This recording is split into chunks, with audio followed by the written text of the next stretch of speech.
Meu nome é Ricardo Mendes. Tenho 45 anos. Sou engenheiro civil e moro sozinho num apartamento de 2 quartos na Vila Madalena, em São Paulo.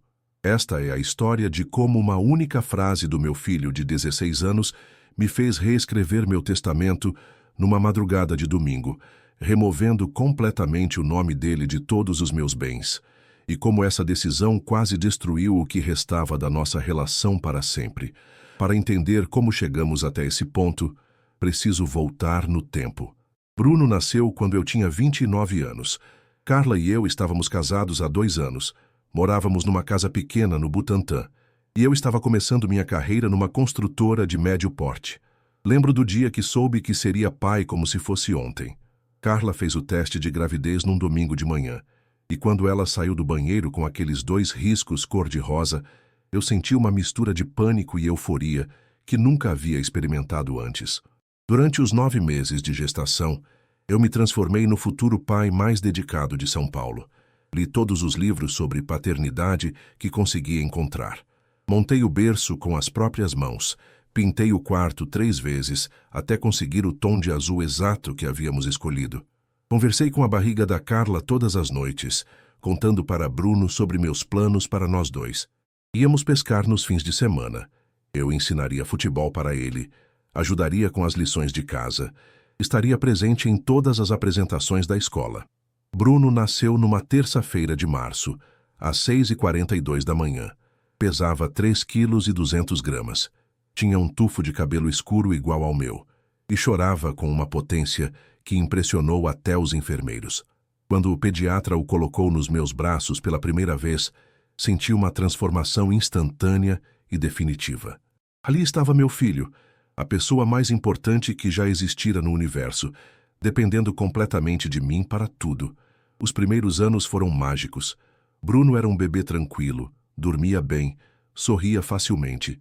Eu acordava de madrugada para ajudar com as mamadeiras, trocava fraldas sem reclamar, passava horas observando cada pequeno movimento, cada expressão nova. Quando ele começou a engatinhar, eu me arrastava pelo chão da sala junto com ele. Quando disse suas primeiras palavras, eu gravei tudo no celular. A primeira foi papá, e eu chorei de emoção. Carla sempre brincava que eu era mais neurótico com Bruno do que ela. E era verdade. Eu verificava se ele estava respirando pelo menos 3 vezes por noite. Levava ele ao pediatra por qualquer espirrada. Comprava brinquedos educativos caríssimos porque havia lido que estimulavam o desenvolvimento cognitivo. Documentava cada marco de desenvolvimento em um diário detalhado, que planejava dar para ele quando fosse mais velho. Quando Bruno completou 2 anos, minha carreira começou a decolar. A construtora onde trabalhava ganhou um contrato importante para um complexo residencial na Zona Sul e eu fui promovido a coordenador de projetos. Era uma oportunidade única, mas significava mais responsabilidade, mais horas trabalhadas, mais viagens para canteiros de obras distantes. No início consegui equilibrar tudo. Saía de casa cedo, voltava para jantar com Bruno, lia histórias para ele antes de dormir. Nos fins de semana, éramos inseparáveis. Íamos ao parque, visitávamos o zoológico, fazíamos piqueniques no Ibirapuera. Bruno ria quando eu o erguia nos ombros, aplaudia quando eu fazia caretas engraçadas, dormia no meu colo assistindo desenhos animados. Mas as demandas do trabalho foram aumentando gradualmente. Reuniões que se estendiam até tarde, problemas no canteiro que exigiam minha presença imediata, clientes que mudavam especificações no último minuto forçando o retrabalho. Comecei a chegar em casa quando Bruno já estava dormindo. Os fins de semana começaram a ser ocupados com pendências que não conseguia resolver durante a semana. Carla tentava ser compreensiva no início. Ela sabia que eu estava lutando para construir nossa segurança financeira, que cada projeto bem-sucedido significava um futuro melhor para nossa família. Mas, conforme os meses passaram, percebi que ela estava começando a se ressentir da minha ausência. Pequenos comentários sarcásticos sobre eu ser um pai de final de semana, olhares de reprovação quando eu precisava atender ligações do trabalho durante o jantar. Bruno, por outro lado, parecia aceitar minha ausência com uma facilidade que me partia o coração. Quando eu chegava em casa e ele já estava dormindo, Carla me contava sobre as coisas engraçadas que ele havia dito durante o dia, sobre os progressos que estava fazendo, sobre os momentos de carinho que eu havia perdido. Eu subia para o quarto dele, observava seu rostinho peaceful adormecido e prometia para mim mesmo que no dia seguinte seria diferente. Mas o dia seguinte raramente era diferente. Quando Bruno completou 4 anos, nossa relação já havia mudado substancialmente. Ele ainda ficava feliz quando eu chegava em casa. Ainda corria para me abraçar, mas percebi que não era mais a pessoa mais importante na vida dele. Essa pessoa era a mãe, que estava presente para todas as refeições, todos os banhos, todas as histórias antes de dormir, todos os momentos de carinho e cuidado que uma criança precisa.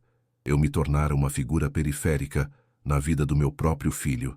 Importante, amado, mas não essencial no dia a dia. A situação piorou quando Bruno começou a frequentar a escola.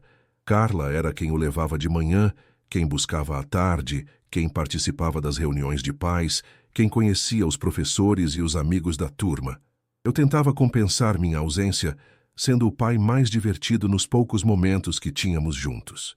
Levava ele para lugares caros, comprava presentes elaborados, planejava atividades especiais nos fins de semana que conseguia estar disponível. Mas Bruno começou a demonstrar sinais de que sentia minha ausência mais do que eu imaginava. Teve uma fase em que fazia birras terríveis sempre que eu precisava viajar a trabalho. Carla me contava que ele ficava irritado por dias antes das minhas viagens, como se soubesse que eu iria embora novamente. Uma vez, quando ele tinha 5 anos, segurou minha perna no aeroporto e implorou para eu não ir. Tive que literalmente me soltar dos braços dele enquanto ele chorava desesperadamente. Essa cena me assombrou durante toda a viagem. Pela primeira vez, comecei a questionar seriamente se estava fazendo as escolhas certas. Será que valia a pena sacrificar a relação com meu filho pelo sucesso profissional? Será que Bruno entenderia, quando fosse mais velho, que eu estava trabalhando tanto por ele? Mas quando voltei da viagem, ele havia se acostumado novamente com minha ausência. Ficou feliz em me ver, me mostrou os desenhos que havia feito, contou sobre as coisas interessantes que aconteceram na escola. E na semana seguinte, quando surgiu uma nova oportunidade de projeto, eu aceitei sem hesitar. Esse padrão se repetiu pelos próximos anos. Eu me ausentava cada vez mais. Prometia compensar depois. Bruno se adaptava à minha ausência e nossa relação se tornava cada vez mais superficial e baseada em atividades planejadas ao invés de convivência natural. Quando Bruno completou 8 anos, Carla e eu já estávamos tendo problemas sérios no casamento. Não brigávamos na frente dele, mas a tensão era palpável. Ela se ressentia do que via como minha negligência com a família. Eu me ressentia do que interpretava como falta de apoio às minhas ambições profissionais. Éramos 2 adultos frustrados, cada um achando que estava carregando mais peso na relação. As conversas entre nós se tornaram funcionais. Discutíamos questões práticas sobre Bruno, sobre as contas da casa, sobre os compromissos sociais que precisávamos cumprir, mas raramente conversávamos sobre nós, sobre nossos sentimentos, sobre nossos planos para o futuro. Dividíamos a mesma casa, a mesma cama, o mesmo filho, mas vivíamos vidas essencialmente separadas. Bruno percebia essa tensão, é claro. Crianças sempre percebem. Ele ficou mais quieto, mais observador. Desenvolveu o hábito de ficar entre nós dois quando assistíamos televisão, como se tentasse nos manter unidos fisicamente. Começou a fazer perguntas sobre por que papai e mamãe não brincavam mais juntos, por que não saíamos mais em família, por que às vezes ficávamos dias sem conversar. Carla e eu tentamos terapia de casal quando Bruno tinha 9 anos. Foram 6 meses de sessões semanais onde exploramos nossas frustrações, nossos medos, nossos ressentimentos. Aprendi que Carla se sentia abandonada, não apenas por mim, mas também pelo homem que havia se apaixonado. Ela sentia que eu havia me transformado numa versão obcecada pelo trabalho do cara divertido e carinhoso que conhecera na faculdade. Eu aprendi que meu medo de não conseguir prover adequadamente para minha família estava sabotando exatamente aquilo que mais queria proteger, a família em si. Mas aprender essas coisas intelectualmente e conseguir mudá-las na prática eram 2 coisas completamente diferentes. Tentei diminuir minha carga de trabalho, mas a construtora estava passando por uma fase de expansão e minha presença era crucial para vários projetos importantes. Tentei estar mais presente emocionalmente quando estava em casa, mas depois de anos de ausência, a dinâmica familiar já havia se estabelecido de uma forma que me deixava de fora. Bruno havia se acostumado a recorrer à mãe para tudo. Quando machucava o joelho brincando, corria para Carla. Quando tinha pesadelos de madrugada, chamava por ela. Quando queria contar algo emocionante que havia acontecido na escola, procurava Carla. Eu me tornara uma presença reconfortante, mas não essencial. A gota d'água veio quando Bruno completou 10 anos. Organizei uma festa surpresa elaborada para ele, convidei todos os amigos da escola, contratei um palhaço, comprei um bolo de 3 andares decorado com o tema do seu desenho favorito. Estava tão orgulhoso da festa que havia planejado, tão esperançoso de que aquele seria o momento em que recuperaria minha conexão com meu filho. Durante a festa, observei Bruno brincando com os amigos, rindo, se divertindo genuinamente. Mas percebi algo que me destruiu. Ele não estava compartilhando esses momentos comigo. Quando algo engraçado acontecia, ele olhava para Carla para dividir a diversão. Quando queria mostrar um presente legal que havia ganho, corria para a mãe. Quando o palhaço fez uma piada particularmente boa, Bruno riu e automaticamente procurou o olhar de Carla para confirmar que ela também havia achado engraçado. Eu era o anfitrião da festa, mas não era a pessoa com quem Bruno queria compartilhar a alegria. Naquela noite, depois que todos os convidados foram embora, sentei na cama olhando Bruno dormir. Ele estava exausto da festa, com um sorriso ainda estampado no rosto, segurando um dos brinquedos que havia ganhado. Parecia perfeitamente feliz, perfeitamente satisfeito com sua vida. Uma vida da qual eu participava de forma periférica. Foi nesse momento que admiti para mim mesmo algo que vinha evitando há anos. Eu havia perdido meu filho. Não para outra pessoa, não para circunstâncias externas, mas para minhas próprias escolhas. Cada reunião que priorizei sobre jantar em família, cada viagem de trabalho que aceitei sem questionar, cada fim de semana que sacrifiquei em nome da carreira, havia construído um muro entre nós que agora parecia intransponível. 6 meses depois, Carla me disse que queria o divórcio. Não posso dizer que fiquei surpreso. Nossa relação estava morta há anos. Apenas fingíamos que ainda existia por causa de Bruno. Mas ouvir aquelas palavras em voz alta ainda foi um choque. Significava admitir oficialmente que havia falhado não apenas como pai, mas também como marido. O processo de divórcio foi um pesadelo que durou quase 1 ano. Brigamos por tudo: a divisão dos bens, a pensão alimentícia, a guarda de Bruno. Carla queria a guarda total, argumentando que eu nunca havia sido um pai presente e que Bruno se sentiria mais estável ficando apenas com ela. Eu lutei pela guarda compartilhada, não porque fosse o melhor para Bruno, mas porque não conseguia aceitar a possibilidade de perdê-lo completamente. Bruno, coitado, ficou no meio dessa guerra. Aos 10 anos, teve que responder perguntas de assistentes sociais sobre com quem preferia morar. Teve que testemunhar discussões furiosas entre os pais sobre seu futuro. Teve que se adaptar a uma realidade onde sua família estava sendo despedaçada por pessoas que supostamente o amavam. Durante esse período, tentei me aproximar mais dele. Reduzi drasticamente minha carga de trabalho. Passei a buscá-lo na escola sempre que possível. Planejei atividades especiais para os fins de semana que tínhamos juntos. Mas percebi que estava tentando forçar uma intimidade que não existia mais. Bruno era educado, carinhoso, mas cauteloso, como se estivesse testando se essa nova versão do pai iria durar ou se era apenas uma fase passageira. E, honestamente, eu mesmo não sabia se iria durar. Estava fazendo um esforço consciente para ser o pai que deveria ter sido desde o início, mas era difícil. Depois de anos priorizando o trabalho, era estranho estruturar minha vida em torno dos horários e necessidades de Bruno. Depois de anos de conversas superficiais, era desafiador tentar estabelecer uma conexão emocional real com meu filho. A guarda compartilhada foi estabelecida quando o divórcio se concretizou. Bruno passaria os fins de semana comigo e 2 tardes durante a semana. Na prática, isso significava que eu o via cerca de 30% do tempo, enquanto Carla ficava com ele os outros 70%. Para uma criança, essa diferença é enorme. Significa que um dos pais é quem está presente para a rotina diária, para os momentos casuais, para os problemas pequenos e grandes que surgem no dia a dia. O outro pai se torna alguém para atividades especiais, para fins de semana, para ocasiões planejadas. Eu me tornei o pai de ocasiões especiais. Nos primeiros meses após o divórcio, isso até funcionou relativamente bem. Bruno parecia gostar dos fins de semana que passava comigo. Íamos ao cinema, visitávamos museus, fazíamos trilhas na cantareira. Eu me esforçava para tornar nossos momentos juntos memoráveis e divertidos. Mas gradualmente percebi que estava tentando compensar quantidade com qualidade e que isso estava criando uma dinâmica artificial na nossa relação. Bruno começou a me ver como o pai divertido, mas não como o pai confiável. Quando tinha problemas na escola, ligava para Carla. Quando estava doente, queria ficar na casa da mãe. Quando precisava de ajuda com lição de casa, pedia para Carla. Eu era para momentos de lazer, não para momentos de necessidade real.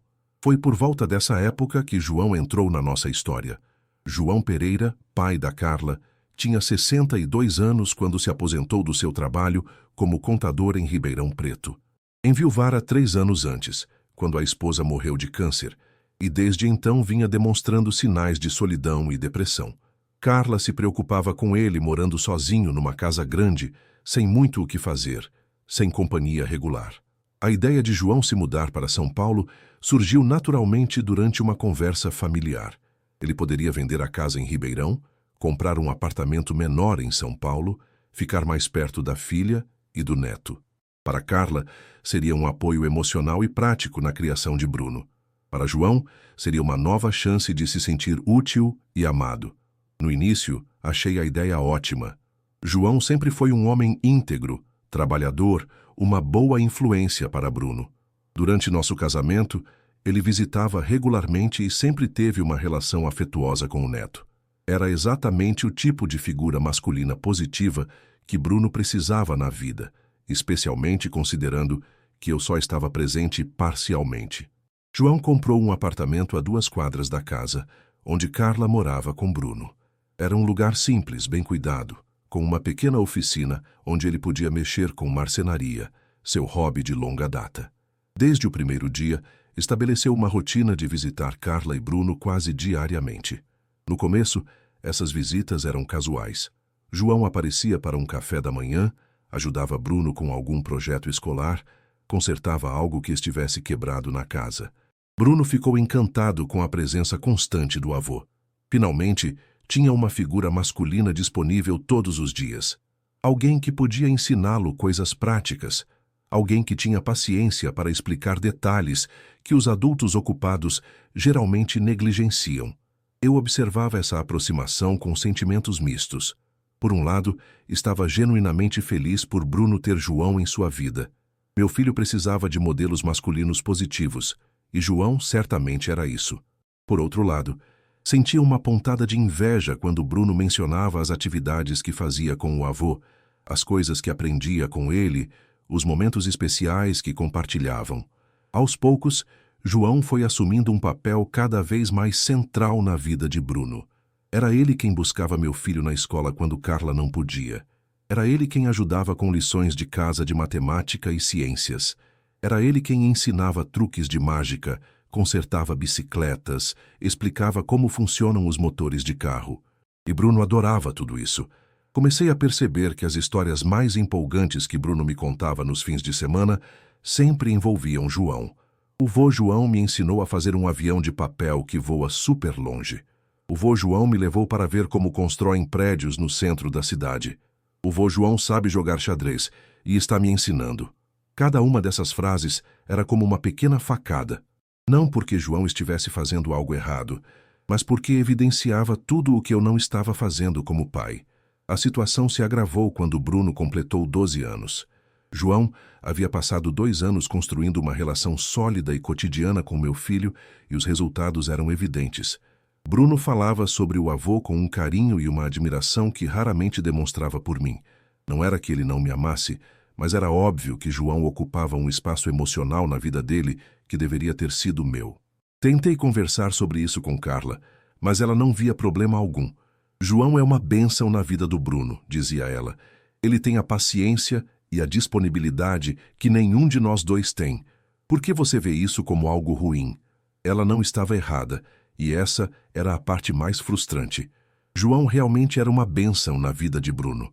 Ele oferecia exatamente o que uma criança precisa: atenção consistente, interesse genuíno, disponibilidade emocional. O problema era que essas eram coisas que eu deveria estar oferecendo, mas não conseguia por causa das limitações da guarda compartilhada e das demandas do meu trabalho. Comecei a sentir que estava sendo gradualmente substituído. Não maliciosamente, não intencionalmente, mas de forma inevitável. João estava disponível 7 dias por semana. Eu estava disponível 2 dias e meio. João tinha paciência infinita para projetos longos. Eu tinha fins de semana limitados para encaixar múltiplas atividades. João podia ser espontâneo. Eu precisava planejar tudo com antecedência.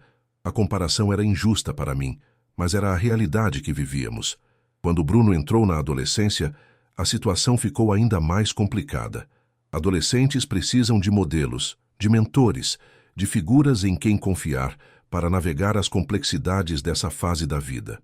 João, com sua sabedoria de vida e sua disponibilidade constante, naturalmente assumiu esse papel. Bruno começou a procurar João para conversas sobre meninas, sobre conflitos com amigos, sobre dúvidas sobre o futuro. Conversas íntimas e importantes que eu sonhava ter com meu filho, mas que raramente aconteciam durante nossos fins de semana estruturados. Percebi que estava perdendo não apenas o presente da relação com Bruno, mas também o futuro. Os anos de adolescência são cruciais para estabelecer o tipo de relacionamento que um pai terá com o filho na vida adulta. Se eu não conseguisse me conectar com Bruno nessa fase, provavelmente nunca conseguiria. Tentei mudar a dinâmica dos nossos fins de semana. Em vez de atividades programadas, comecei a sugerir conversas mais abertas, momentos menos estruturados. Mas percebi que Bruno não estava acostumado a se abrir comigo dessa forma. Ele era educado, respondia às minhas perguntas, mas não havia espontaneidade, não havia intimidade real. Era como se ele me visse como uma pessoa importante na vida dele, mas não como a pessoa para quem ele naturalmente se voltaria em momentos de necessidade ou alegria. E foi exatamente assim que chegamos até aquele domingo de agosto de 2024. Bruno com 16 anos, eu com 45, nossa relação cordial mais distante, e João ocupando o espaço emocional que eu sempre sonhara ocupar na vida do meu filho. Tudo começou num domingo de agosto que parecia comum. Era Dia dos Pais, e eu havia acordado às 6 da manhã para preparar um almoço especial para Bruno. Saí cedo para comprar ingredientes frescos no mercadão municipal, porque sabia que ele gostava da carne especial que só conseguia lá. Passei pela padaria que fazia o pão italiano que ele mencionou uma vez, meses atrás numa conversa casual. Comprei a cerveja sem álcool que ele bebia ocasionalmente, aquela cara importada que custava 3 vezes mais que as nacionais. Quando voltei para casa, organizei tudo nos mínimos detalhes.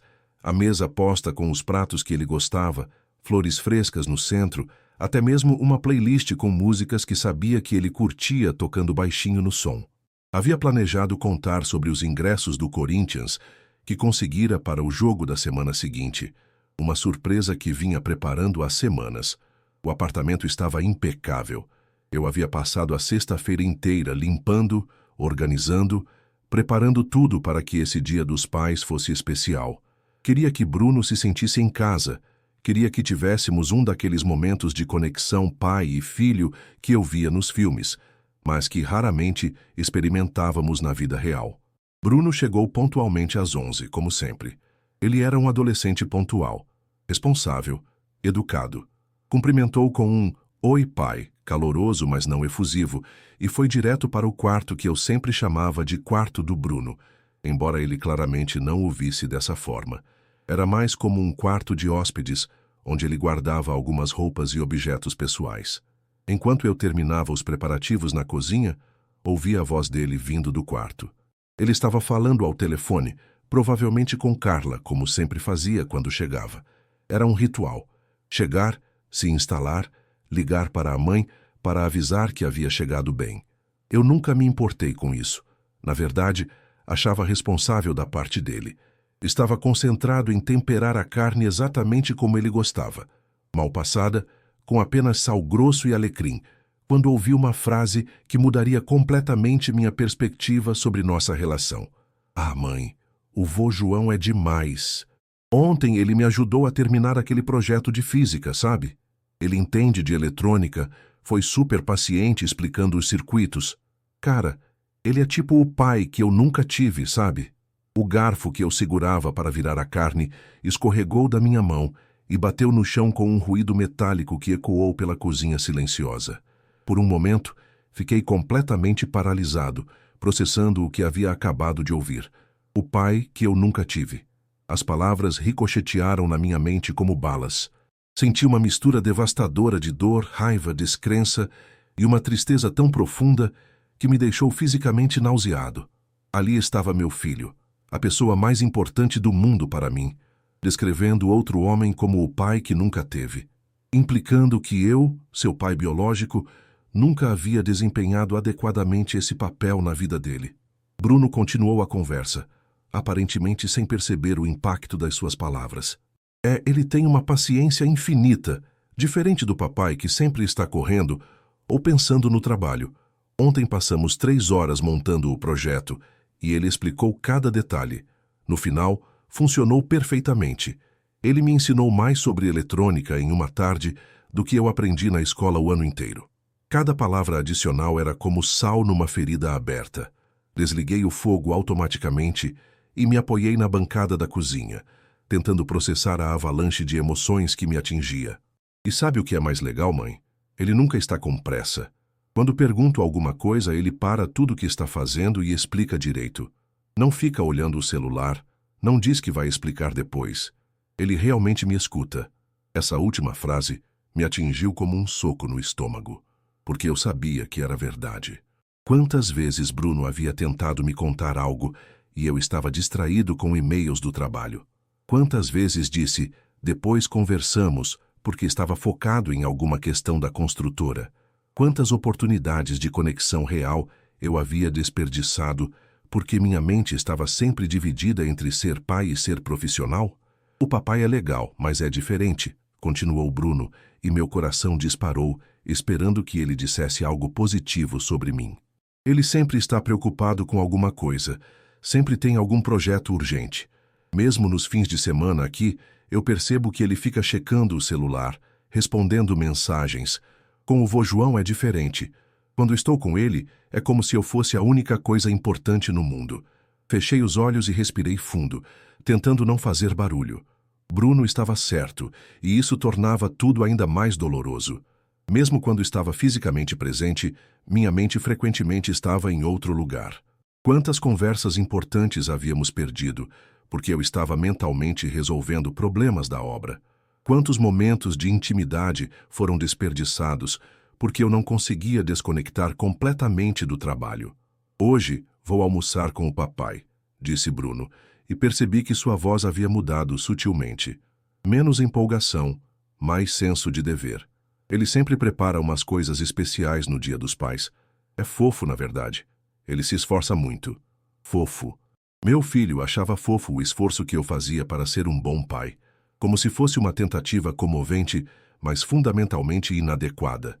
Como se ele reconhecesse minha boa intenção, mas soubesse que faltava substância real por trás dela. Mas depois eu volto. E aí o vô João disse que vai me mostrar como trocar o óleo do carro dele. Ele sempre fala que um homem tem que entender de mecânica básica. E no domingo que vem, ele quer ir pescar na represa de Guarapiranga. Disse que é hora de eu aprender a ter paciência de verdade. Pescar. Eu havia prometido ensinar Bruno a pescar quando ele era pequeno. Compramos equipamentos, planejamos viagens, mas nunca consegui encontrar tempo suficiente para realmente fazer isso. Sempre havia algo urgente no trabalho, sempre algo mais importante que desviava minha atenção. E agora, João estava cumprindo promessas que eu havia feito e esquecido. A conversa continuou por mais alguns minutos, com Bruno contando sobre outros planos com o avô, outras lições que estava aprendendo, outros momentos especiais que estavam construindo juntos. Cada detalhe era uma lembrança cruel de oportunidades que eu havia perdido. de um relacionamento que deveria ter sido meu, mas que entreguei para outra pessoa por negligência e falta de priorização adequada. Quando finalmente ouvi Bruno desligando o telefone, me afastei rapidamente da porta para não parecer que estava ouvindo. Voltei para a cozinha e tentei compor uma expressão normal, mas sabia que meu rosto provavelmente revelava tudo o que estava sentindo. Bruno saiu do quarto alguns minutos depois, com aquele sorriso educado que sempre usava comigo.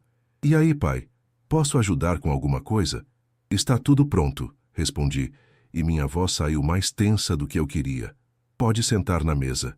Servimos o almoço em silêncio. A carne estava no ponto perfeito, o acompanhamento estava saboroso, tudo estava como eu havia planejado. Mas eu mal conseguia engolir com aquela frase ecoando constantemente na minha cabeça. O pai que eu nunca tive. O pai que eu nunca tive. O pai que eu nunca tive. Bruno tentava fazer conversas, comentando sobre escola, sobre amigos, sobre planos para as férias. Eu respondia automaticamente, fazendo as perguntas adequadas, demonstrando interesse. Mas minha mente estava completamente elsewhere. Estava processando 16 anos de paternidade, 16 anos de escolhas, 16 anos de prioridades erradas que haviam levado até esse momento. "O vô João me disse uma coisa interessante ontem", comentou Bruno casualmente enquanto cortava a carne. "Ele disse que a adolescência é a época da vida onde a gente mais precisa de orientação, mas é também quando a gente menos quer ouvir conselhos. É tipo um paradoxo. É uma observação inteligente", respondi, embora cada menção a João fosse como uma agulhada. "Ele tem essas frases sábias, sabe? Acho que é porque ele viveu muito, viu muita coisa. Às vezes, ele conta histórias da época que era jovem, dos erros que cometeu, das lições que aprendeu. É como ter acesso à experiência de uma vida inteira. Eu também tinha experiências de vida. Eu também havia cometido erros, aprendido lições, enfrentado desafios, mas aparentemente nunca havia compartilhado essas coisas com Bruno de forma significativa. Nunca havia criado o espaço emocional necessário para esse tipo de conversa íntima. E você, pai, tem alguma história interessante da sua juventude?" perguntou Bruno, e percebi que era uma tentativa genuína de conexão. "Tenho várias", respondi, e então percebi que não sabia por onde começar. Como resumir décadas de experiência em uma conversa de almoço? Como competir com anos de conversas íntimas que João havia construído gradualmente com meu filho? Tentei contar sobre minha época de faculdade, sobre os desafios de começar a carreira, sobre erros que cometi e lições que aprendi. Bruno ouvia com interesse educado. Fazia perguntas apropriadas, mas eu percebia que não havia a mesma fascinação que demonstrava quando falava sobre as histórias de João. Talvez fosse porque eu estava tentando forçar uma intimidade que não existia naturalmente entre nós. Talvez fosse porque minha abordagem era muito formal, muito estruturada. Ou talvez fosse simplesmente tarde demais para construir o tipo de conexão que deveria ter sido desenvolvida ao longo dos anos. Depois do almoço, sugeri que assistíssemos a um filme juntos. Bruno concordou prontamente e escolhemos uma comédia que ambos queríamos ver. Mas mesmo durante o filme, percebi que não havia espontaneidade entre nós. Ele ria das partes engraçadas, comentava ocasionalmente sobre as cenas, mas não havia aquela naturalidade que existe entre pessoas realmente íntimas. Era como se fôssemos dois conhecidos que se davam bem, mas que não tinham uma conexão emocional profunda. Por volta das 4 da tarde, Bruno mencionou que precisava voltar para casa. Tinha lição de casa para terminar, e João havia prometido ajudá-lo com um exercício particularmente difícil de matemática.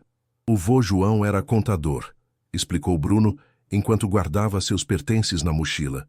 "Então ele tem uma forma muito clara de explicar números. Ele desenha diagramas, usa exemplos práticos, faz tudo fazer sentido. Eu era engenheiro civil. Matemática era literally minha profissão. Mas meu filho preferia a ajuda do avô aposentado." "Pai", disse Bruno na porta, "obrigado pelo almoço. Estava muito bom. E obrigado por sempre se esforçar para fazer coisas especiais no Dia dos Pais." Nos abraçamos. Um abraço carinhoso, mas breve. Bruno me deu um beijo no rosto, pegou a mochila e saiu. Ouvi o elevador chegando, as portas se abrindo e fechando. E depois silêncio. Fiquei sozinho no apartamento com os pratos sujos do almoço especial, com os ingressos do Corinthians que esqueci de mencionar, e com uma dor no peito que parecia crescer a cada minuto que passava. Limpei a mesa mecanicamente, guardei as sobras na geladeira, lavei os pratos. Cada ação automática me dava tempo para processar o que havia ouvido, para entender o que significava, para aceitar a realidade da minha relação com Bruno. Meu filho me amava. Eu sabia disso. Mas ele não me via como a figura paterna principal da vida dele. Essa honra pertencia a João, que havia conquistado esse lugar através de anos de disponibilidade, paciência e presença consistente. Peguei uma cerveja na geladeira e me sentei na varanda, olhando para o movimento da Vila Madalena numa tarde de domingo. Casais caminhando de mãos dadas, famílias com crianças pequenas, grupos de amigos indo para bares, pessoas vivendo suas vidas, construindo relacionamentos, criando memórias. E eu ali, sozinho, confrontando o fracasso mais importante da minha vida, minha paternidade. Como havíamos chegado até esse ponto? A pergunta me atormentava, embora eu soubesse exatamente a resposta. Uma série de pequenas escolhas, de prioridades erradas, de oportunidades desperdiçadas. Cada reunião que priorizei sobre jantar em família. Cada viagem de trabalho que aceitei sem considerar o impacto emocional em Bruno. Cada fim de semana que sacrifiquei em nome da carreira. Individualmente, cada decisão parecia justificável. Eu estava trabalhando para prover para minha família, para garantir um futuro seguro para meu filho, para construir algo que pudesse deixar como legado. Mas, coletivamente, essas decisões construíram um muro entre mim e Bruno, que agora parecia intransponível. O telefone tocou, interrompendo meus pensamentos. Era minha irmã Patrícia, ligando para desejar feliz Dia dos Pais. "E aí, como foi o domingo com o Bruno?" Ela perguntou com aquela animação forçada que as pessoas usam quando sabem que estão tocando num assunto delicado. "Foi ótimo", menti automaticamente. "Fizemos um almoço especial, conversamos bastante." "Que maravilha! Ele está se tornando um jovem tão interessante. Da última vez que conversei com ele, fiquei impressionada com a maturidade dele. Conversamos por alguns minutos sobre trivialidades, mas eu mal conseguia me concentrar. Minha mente continuava voltando para aquela frase devastadora: o pai que eu nunca tive. Depois que desliguei, peguei meu laptop e comecei a navegar pelas fotos no celular, procurando momentos especiais que havia compartilhado com Bruno ao longo dos anos. Encontrei algumas: aniversários, feriados, uma viagem para Campos do Jordão, a formatura do ensino fundamental. Mas analisando essas fotos com o novo entendimento que havia adquirido, percebi algo perturbador. Mesmo nos momentos que eu considerava especiais, Bruno parecia estar cumprindo uma obrigação social. Seu sorriso era educado, mas não espontâneo. Sua postura era apropriada, mas não relaxada. Era como se ele estivesse participando de eventos importantes, mas não necessariamente aproveitando momentos genuínos de conexão. Contrastei isso com algumas fotos que Carla ocasionalmente postava nas redes sociais. Bruno e João pescando numa represa, ambos com sorrisos genuínos e descontraídos. Bruno e João montando algum projeto, ambos concentrados, mas claramente se divertindo. Bruno e João assistindo a um jogo de futebol, comemorando um gol com entusiasmo natural. Em todas essas fotos, Bruno tinha uma expressão que eu raramente via quando estávamos juntos: felicidade natural e desguardada. Foi nesse momento que uma ideia começou a se formar na minha mente. Uma ideia que, reconheço agora, era completamente irracional e motivada pela dor, mas que naquele momento parecia a única resposta lógica para tudo que estava sentindo. Se Bruno já tinha um pai, se João já ocupava esse lugar emocional na vida dele, então qual era exatamente meu propósito? Por que eu deveria continuar fingindo ser importante em uma vida onde claramente era uma figura periférica? Mais importante, por que deveria deixar minha herança para alguém que me via como um estranho? Bem intencionado, levantei da varanda e fui até o armário do meu quarto, onde guardava documentos importantes numa pasta de couro azul que herdara do meu próprio pai. Ironia do destino. Meu pai havia sido presente, dedicado, um verdadeiro modelo de paternidade. E eu havia falhado completamente em seguir seu exemplo. Dentro da pasta estava meu testamento, um documento elaborado 3 anos atrás por Dr. Henrique Almeida, um advogado especializado em direito sucessório que um colega da construtora havia recomendado. Na época, fazer um testamento parecia uma precaução sensata. Eu tinha bens consideráveis, investimentos, o apartamento, planos de previdência. Queria garantir que, se algo acontecesse comigo, Bruno herdasse tudo sem complicações burocráticas. O documento era direto e simples.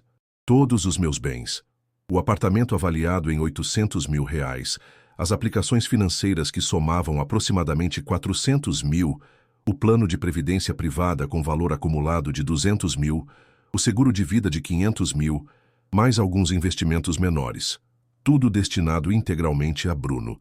Era o que qualquer pai responsável faria, garantir o futuro financeiro do filho. Mas, naquela tarde, olhando para aquelas páginas meticulosamente elaboradas, tudo me parecia ironicamente inapropriado. Por que deixar quase R$ 2 milhões para alguém que me considerava uma figura irrelevante? Por que garantir o futuro de uma pessoa que preferia a companhia e orientação de outra pessoa? Guardei o testamento e fui tomar um banho demorado, esperando que a água quente me ajudasse a organizar os pensamentos. Mas enquanto a água caía sobre minha cabeça, a única coisa que conseguia pensar era naquela conversa telefônica. Ele é tipo o pai que eu nunca tive, sabe? A frase ecoava implacavelmente, cada palavra carregada de uma verdade que eu não queria aceitar, mas que não podia mais ignorar. Meu filho de 16 anos, a pessoa mais importante da minha vida, via outro homem como a figura paterna principal da vida dele. Saí do banho e tentei me distrair assistindo televisão, mas não conseguia me concentrar em nada. Tentei ler um livro técnico sobre novos métodos de construção, mas as palavras se embaralhavam na página. Tentei trabalhar em alguns projetos da construtora, mas minha mente continuava voltando sempre para a mesma questão devastadora. Por volta das 10 da noite, desisti de tentar ter uma noite normal. Fiz um café forte, me sentei na mesa da sala com meu laptop e comecei a pesquisar sobre alteração de testamentos, sobre redistribuição de bens, sobre instituições de caridade em São Paulo. Se meu filho não me considerava um pai de verdade, então eu não tinha obrigação de agir como um. A decisão cristalizou na minha mente com uma clareza que me assustou. Reescreveria completamente o testamento. Bruno não herdaria nada. 0.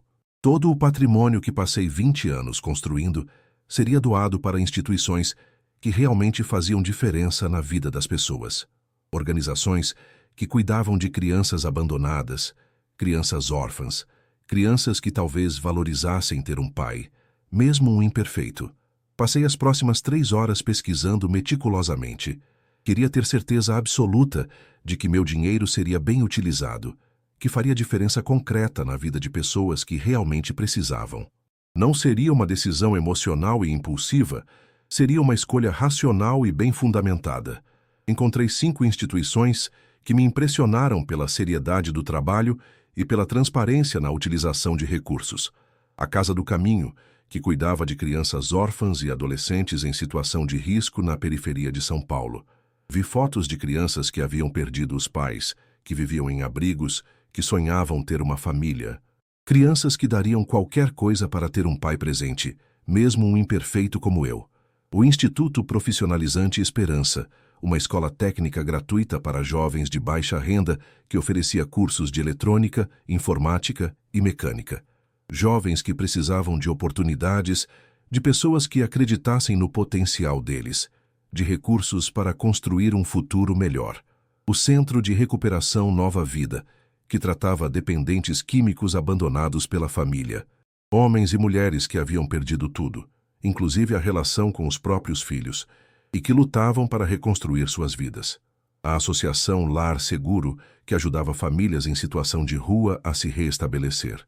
Pais e mães que faziam qualquer coisa para proteger e educar os filhos, mesmo nas condições mais adversas, e a Fundação Educando o Futuro, que oferecia bolsas de estudo universitário completas para jovens talentosos de famílias sem recursos.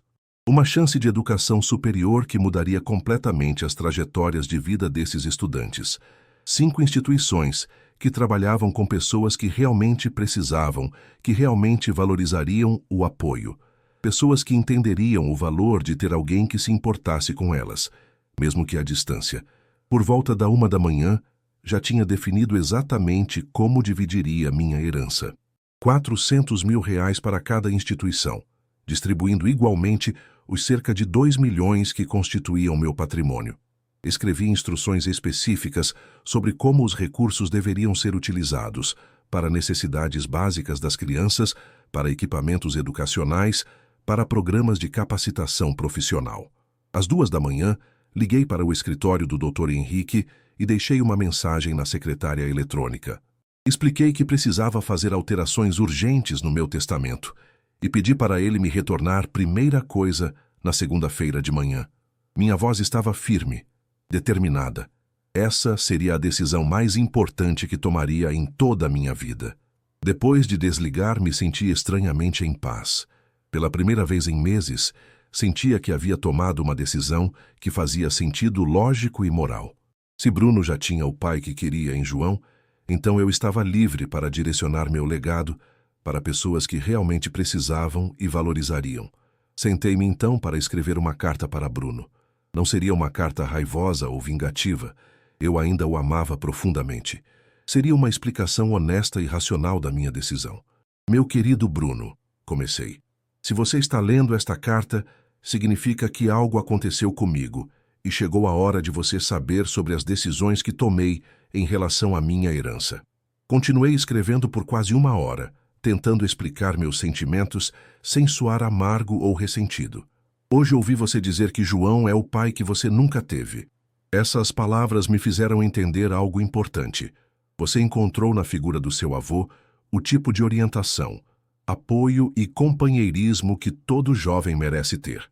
Fico genuinamente feliz que tenha essa pessoa especial na sua vida. Ao mesmo tempo, reconheço que eu falhei em ser o pai que você precisava. Sempre estive ausente quando deveria estar presente. Sempre priorizei o trabalho quando deveria priorizar você. Sempre fui o pai de fins de semana quando você precisava de alguém consistente todos os dias. Tomei a decisão de destinar minha herança para crianças que não tiveram a sorte que você teve de encontrar uma figura paterna como João. Crianças órfãs, abandonadas, que talvez apreciem ter alguém que se importe com elas, mesmo que seja através de recursos financeiros, ao invés de presença física. Esta não é uma decisão tomada por raiva ou desejo de punição. É o reconhecimento de que você tem todo o apoio emocional e orientação que precisa através de João, e que meu dinheiro pode fazer mais diferença na vida de crianças que não têm ninguém. Continue tendo no vô João a figura paterna que sempre foi para você. Ele merece esse lugar na sua vida e você merece ter alguém como ele. Espero que construa uma vida feliz, bem-sucedida e significativa. Você é um jovem extraordinário e tenho orgulho de ser seu pai, mesmo sabendo que não fui o pai que você mereceu ter. Com todo o meu amor mesmo à distância, Ricardo. Lacrei a carta num envelope lacrado e a guardei junto com uma cópia do testamento original na mesma pasta onde guardava documentos importantes. Seria entregue quando chegasse o momento apropriado, junto com a documentação legal que explicaria as mudanças testamentárias. Finalmente, por volta das 4 da manhã, consegui dormir. Foi um sono pesado, sem sonhos, como se meu corpo tivesse desligado completamente após o turbilhão emocional das últimas horas. Senti-me estranhamente aliviado, como se tivesse me livrado de um peso que carregava há anos sem perceber. Segunda-feira chegou com a rotina normal. Acordei, tomei café da manhã, me arrumei para o trabalho como em qualquer outro dia. A única diferença era uma sensação sutil de leveza, de resolução, como se tivesse finalmente tomado uma decisão importante que vinha adiando há tempo demais. Dr. Henrique me retornou por volta das 9 da manhã. Expliquei a situação de forma concisa, sem entrar em detalhes emocionais desnecessários. Simplesmente disse que havia decidido redirecionar minha herança para instituições de caridade, ao invés de deixar tudo para meu filho. Ele ficou visivelmente surpreso. Ricardo, essa é uma mudança bastante radical. Tem certeza de que quer tomar uma decisão dessa magnitude? Talvez devêssemos conversar sobre as implicações. Tenho certeza absoluta, interrompi. Pesquisei as instituições cuidadosamente, verifiquei suas credenciais, confirmei que são organizações sérias. É exatamente isso que quero fazer. E seu filho? Ele sabe dessa decisão? Não precisa saber agora. Se algo acontecer comigo, ele descobrirá no momento apropriado. E ficará bem. Ele tem outras pessoas importantes na vida dele para apoio emocional e orientação. Dr. Henrique hesitou, claramente desconfortável com a situação. Como advogado experiente, provavelmente já havia visto famílias destruídas por decisões testamentárias impulsivas. Mas como profissional, também sabia que eu tinha o direito legal de dispor dos meus bens como quisesse. Vou preparar os documentos, disse finalmente, mas gostaria que você pensasse mais alguns dias antes de assinar. É uma decisão irreversível. Já pensei o suficiente, respondi. Quero que os novos documentos estejam prontos até quinta-feira. Marcamos a reunião para quinta-feira às 14h. Saí do escritório me sentindo mais determinado do que nunca. Era a decisão certa, a decisão justa. Os próximos dias passaram numa rotina estranhamente normal. Trabalhei nos projetos da construtora, participei de reuniões, almocei com colegas, mas havia uma diferença sutil na forma como encarava tudo. Sem o peso da responsabilidade de construir um legado especificamente para Bruno, sentia-me mais livre para viver o presente, para tomar decisões baseadas no que fazia sentido hoje, ao invés de sempre pensar no futuro. Bruno me ligou algumas vezes durante a semana, conversas breves sobre escola, sobre planos para o fim de semana que se aproximava. Eu respondia naturalmente, mantendo o tom afetuoso de sempre. Afinal, nada havia mudado externamente. Eu ainda era seu pai, ainda o amava incondicionalmente, ainda queria que ele fosse feliz e bem-sucedido. A diferença era que agora aceitava que meu papel em sua vida era limitado e que isso estava tudo bem. Quinta-feira chegou, e às 14h eu estava de volta ao escritório do Dr. Henrique. Os documentos estavam prontos, impressos em papel timbrado oficial, cada página numerada e lacrada. O Novo Testamento era significativamente mais complexo que o anterior, detalhando exatamente como cada instituição deveria utilizar os recursos, estabelecendo cronogramas de repasse, criando mecanismos de prestação de contas. Última chance de reconsiderar, disse Dr. Henrique antes de apresentar os documentos para assinatura. Não preciso reconsiderar, respondi com convicção total. É exatamente o que quero fazer. Assinei todas as páginas, reconheci firma em cartório, providenciei as cópias necessárias. O advogado guardou os documentos originais em cofre, me entregou cópias autenticadas, destruiu completamente o testamento anterior. Tudo oficial, tudo irreversível. Saí do escritório me sentindo como uma pessoa completamente transformada. Em menos de uma semana, havia reescrito completamente meu legado, redirecionado o fruto de 20 anos de trabalho, tomado a decisão mais radical de toda a minha vida. E me sentia bem com isso. Nos dias seguintes, mantive minha rotina normal com Bruno. Ele veio no sábado, almoçamos juntos, assistimos a um filme, conversamos sobre escola e sobre planos para as férias de julho. Ele mencionou casualmente que João havia conseguido ingressos para um jogo do Palmeiras. Eles eram palmeirenses, ao contrário de mim que torcia para o Corinthians. Mais uma evidência de como João se conectava com Bruno de formas que eu nunca havia descoberto. Ouvi com interesse genuíno, sem o aperto no peito que costumava sentir quando João era mencionado. Agora que havia aceito completamente a realidade da nossa situação, conseguia até apreciar o fato de Bruno ter alguém como João na vida dele. Era uma coisa boa, não algo para ressentimento. O vô João entende muito de futebol, comentou Bruno. Ele jogou na várzea quando era jovem. Conhece a história de todos os times. É legal ouvir as histórias dele sobre os grandes jogos que assistiu ao vivo. Deve ser interessante mesmo, respondi. E era sincero. João realmente parecia ser uma pessoa fascinante, cheia de experiências e histórias para compartilhar. Pai, disse Bruno de repente, posso te perguntar uma coisa? Claro. Você está bem? Parece diferente ultimamente, mas tranquilo, sei lá. A pergunta me pegou de surpresa. Não esperava que Bruno percebesse mudanças no meu comportamento, especialmente considerando como nossa interação sempre foi relativamente superficial. Estou bem, respondi. Por que a pergunta? Sei lá, você parece menos ansioso, menos preocupado com o trabalho, mais presente, sabe? Ironicamente, Bruno estava certo. Desde que tomara a decisão sobre o testamento, realmente me sentia mais tranquilo, mais capaz de viver o momento presente. Talvez porque havia resolvido a questão que mais me angustiava. O que fazer com meu legado quando aceitei que não era realmente necessário na vida do meu filho? Às vezes a gente precisa tomar decisões importantes que trazem paz de espírito, disse sem entrar em detalhes. Bruno me olhou com curiosidade, mas não insistiu no assunto. Passamos o resto da tarde conversando sobre outros temas, e percebi que nossa interação realmente estava mais natural, menos forçada. Talvez porque eu havia parado de tentar desesperadamente ser algo que não conseguia ser. A semana seguinte passou normalmente. Trabalho, rotina, algumas ligações de Bruno para conversar sobre trivialidades. Tudo parecia estar em seu lugar apropriado. Eu havia encontrado minha paz com a situação. Bruno continuava feliz com João, e meu dinheiro faria diferença real na vida de crianças que realmente precisavam. Foi na segunda-feira da terceira semana que tudo mudou dramaticamente. Eram 10h15 da manhã. Eu estava numa reunião com clientes discutindo modificações no projeto de um condomínio residencial quando meu celular tocou. Normalmente eu não atenderia durante uma reunião, mas vi que era Carla e algo no meu instinto me disse para atender. Saí da sala e atendi no corredor. Ricardo.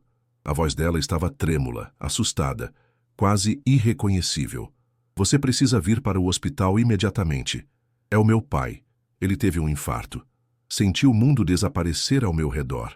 Independentemente de todos os meus sentimentos complicados sobre João, ele era uma pessoa importante na vida de Bruno e de Carla. Mais que isso, era um homem bom, íntegro, que não merecia passar por algo assim. Qual hospital? Perguntei, já correndo para o elevador. Sírio-Libanês, na Bela Vista. Ricardo, está muito grave mesmo. Bruno está aqui comigo e está... Sua voz quebrou. Ele está desesperado. Cancelei todas as reuniões do dia. Peguei o carro no estacionamento da construtora e dirigi como um possesso pelas ruas congestionadas de São Paulo. Durante o trajeto, minha mente estava completamente focada em Bruno. Como ele estaria lidando com a possibilidade de perder a pessoa mais importante da vida dele? Como poderia apoiá-lo nesse momento terrível? Cheguei ao hospital em 25 minutos, um tempo recorde, considerando o trânsito paulistano. Encontrei Carla na sala de espera da UTI cardíaca. Ela estava pálida, visivelmente abalada, mas tentando se manter controlada. Bruno, por outro lado, estava completamente devastado. Nunca havia visto meu filho naquele estado. Olhos vermelhos e inchados de tanto chorar, mãos tremendo visivelmente, respiração entrecortada. Estava sentado numa das cadeiras de plástico da sala de espera, curvado para a frente, como se estivesse fisicamente doendo. Quando me viu chegando, Bruno levantou e correu na minha direção. Sem hesitar, se jogou nos meus braços como não fazia há anos. Não um abraço educado ou protocolar, mas um abraço desesperado de alguém que estava se afogando e havia encontrado uma tábua de salvação. Pai, ele soluçou no meu ombro. Ele pode morrer. O vô João pode morrer de verdade. Segurei meu filho com toda a força que tinha, sentindo todo aquele amor paternal que havia tentado suprimir nas últimas semanas, voltar com uma intensidade avassaladora. Ali estava Bruno, vulnerável, assustado, precisando desesperadamente de apoio e proteção. E ele havia corrido para mim, para seu pai. Ele é forte, Bruno, murmurei, acariciando o cabelo dele. João é um homem forte e saudável. Vai ficar bem. Você não entende, Bruno continuou chorando. Ele é a pessoa mais importante da minha vida. Se ele morrer, eu não sei o que vou fazer. Cada palavra era como uma facada, mas agora por motivos completamente diferentes. Bruno estava sofrendo genuinamente com a possibilidade de perder João, e eu sentia uma dor terrível vendo meu filho naquele estado de desespero. Carla se aproximou e me explicou o que havia acontecido. João estava ajudando um vizinho a carregar alguns móveis pesados quando sentiu uma dor forte no peito. Inicialmente pensaram que fosse apenas cansaço, mas a dor piorou rapidamente. A ambulância chegou em 15 minutos, mas durante o trajeto para o hospital, ele teve uma parada cardíaca. Os médicos conseguiram reanimá-lo, mas o quadro era grave. Infarto agudo do miocárdio, explicou Carla. Comprometimento significativo do músculo cardíaco. Os próximos dias vão ser decisivos. Passamos as próximas 6 horas na sala de espera. Bruno não se afastou do meu lado nem por um minuto. Se agarrava em mim como se fosse a única coisa sólida, num mundo que estava desmoronando. Conversamos pouco. O que havia para dizer? Apenas esperamos, torcemos e tentamos nos dar força mutuamente. Durante essa espera interminável, observei meu filho de uma perspectiva completamente nova. Aos 16 anos, Bruno estava enfrentando a possibilidade real de perder a pessoa que mais amava no mundo. E a forma como estava lidando com isso revelava uma profundidade emocional que eu não sabia que ele possuía.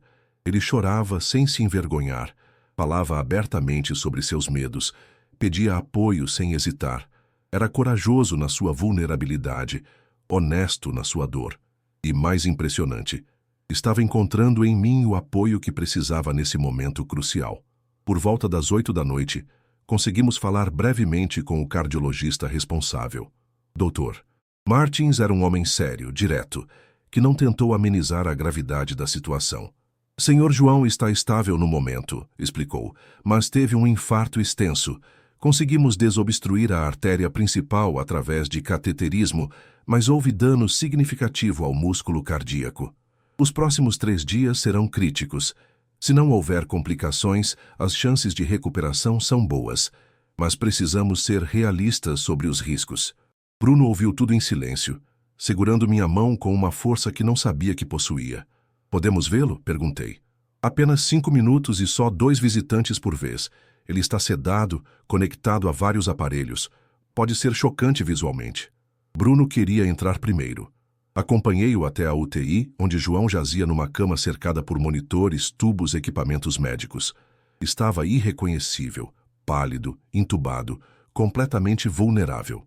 O homem forte e ativo que eu conhecia havia se transformado numa figura frágil lutando pela vida. Bruno se aproximou da cama e segurou delicadamente a mão do avô. Vô João, sussurrou. Eu estou aqui. O papai também está aqui. A mamãe está aqui. Você não está sozinho. Suas palavras me emocionaram profundamente. Mesmo naquele momento terrível, Bruno estava demonstrando uma maturidade e uma capacidade de amor que me deixaram orgulhoso. Vô, você precisa ficar bem, continuou Bruno com a voz embargada. Ainda tenho tantas coisas para aprender com você. Ainda quero que você me ensine a dirigir quando eu fizer 18 anos. Ainda quero ouvir todas aquelas histórias que você sempre conta. Ficamos os 5 minutos permitidos e saímos. Bruno chorou novamente nos meus braços, mas agora havia algo diferente no seu choro.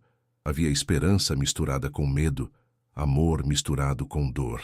Pai, disse ele quando saímos da UTI, obrigado por estar aqui. Não sei o que faria se estivesse enfrentando isso sozinho. Você nunca vai enfrentar nada sozinho enquanto eu estiver vivo, respondi, e cada palavra era verdadeira. Carla decidiu passar a noite no hospital. Ofereci para fazer o mesmo, mas ela insistiu que eu levasse Bruno para casa. Ele precisava descansar, comer algo adequado, tomar um banho. Voltaríamos primeira coisa na manhã seguinte. Durante o trajeto de volta para meu apartamento, Bruno decidiu ficar comigo naquela noite. Conversamos mais abertamente do que havíamos conversado em anos. Pai, disse ele, posso te contar uma coisa? Claro. Eu sei que você ouviu aquela conversa no domingo passado, quando eu falei com a mamãe sobre o vô João. Meu coração disparou. Bruno, deixa eu falar, interrompeu ele. Eu vi sua cara depois e percebi que você ficou machucado. Eu não quis dizer que você não é importante, pai. Eu quis dizer que o vô João está sempre disponível de uma forma que você não pode estar por causa do trabalho, da distância, de um monte de coisas complicadas. Mas é verdade, insisti. Ele realmente é mais presente na sua vida do que eu. É verdade, Bruno confirmou. E suas palavras me atingiram como um tapa. Mas, pai, isso não significa que eu não preciso de você. Significa que eu preciso dos dois, cada um de um jeito diferente. Como assim? Perguntei genuinamente curioso. Bruno respirou fundo antes de continuar, escolhendo as palavras cuidadosamente.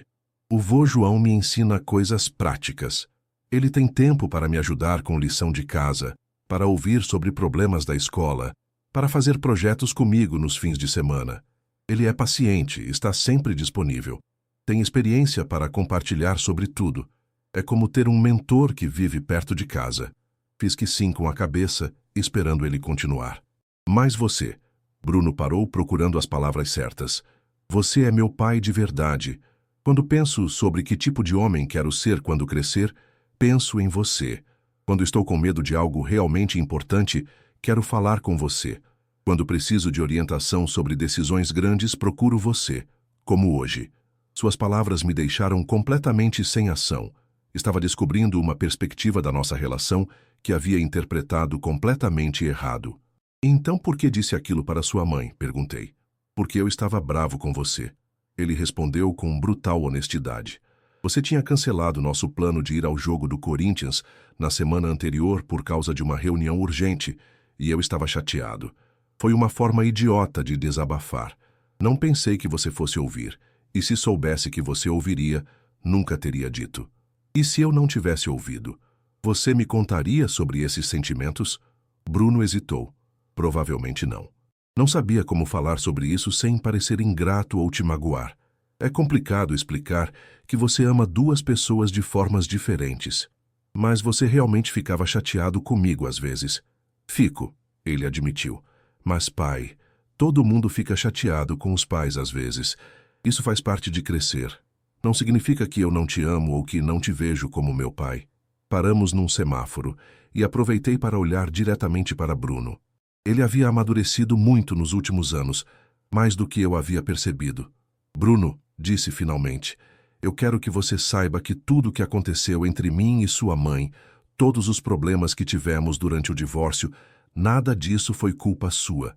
E se eu não estive presente da forma que você precisava, foi porque eu não sabia como equilibrar tudo, não porque eu não quisesse estar mais presente. Eu sei, pai. Sempre soube. E você tem razão sobre o vô João. Ele é uma pessoa extraordinária.